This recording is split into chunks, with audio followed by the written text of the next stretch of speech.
ఓం నమో వెంకటేశాయ నమః.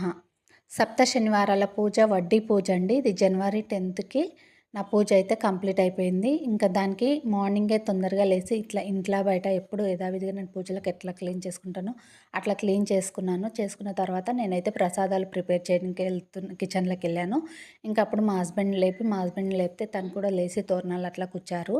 ఆ రోజు మా హస్బెండ్‌కి హాఫ్ ఉందండి. ఇంకా తను ఇంట్లోనే ఉన్నారు కదా! నాకు ఇంకా హెల్ప్ చేశారు. అంటే నేను మార్నింగ్ మొత్తం ఈ వీడియో షూట్ చేసి ఫుల్ వీడియోగా పెడదామని అనుకున్నాను.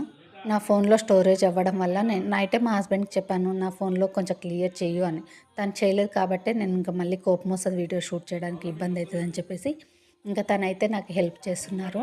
ఏ పని మా హస్బెండ్‌కి రాదండి హెల్ప్ చేయడము. ఈ పూజ దగ్గర అయితే బాగా హెల్ప్ చేస్తున్నారు ఈ మధ్య. ఇంకా డెకరేషన్ చూడండి మా అక్క వాళ్ళ పాప మా హస్బెండే చేశారు. అసలు నేను వద్దులే సింపుల్‌గా పెట్టేసుకొని చేసుకుందాం అనుకున్నాను.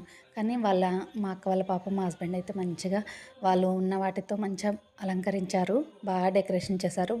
చాలా బాగా అనిపించిందండి. కానీ మొత్తంగా వీడియో అయితే షూట్ చేయలేదు. అస్సలు ఎవ్వరు చేయలేదు. నాకు కూడా అసలు టైం లేదు. వీడియో మొత్తం షూట్ చేయలేదు. ఇంకా మా హస్బెండ్ అయితే నాకు ఇది హెల్ప్ చేస్తున్నాను. నేను కిచెన్లో ప్రసాదాలు ఇంకా పిండి ప్రమిదలు అవన్నీ చేయాలి కదా! ఇంకా అయ్యవారైతే లాస్ట్ పూజకి వడ్డీ పూజకి ఆయన అయితే మా ఆయనతో అలంకరించుకుంటున్నాడు. ఆ స్వామివారు. ఆయన దయ ఉండాలి కదండీ అందరికీ. ఇంక ఇట్లయితే పూజ అయితే అయ్యింది.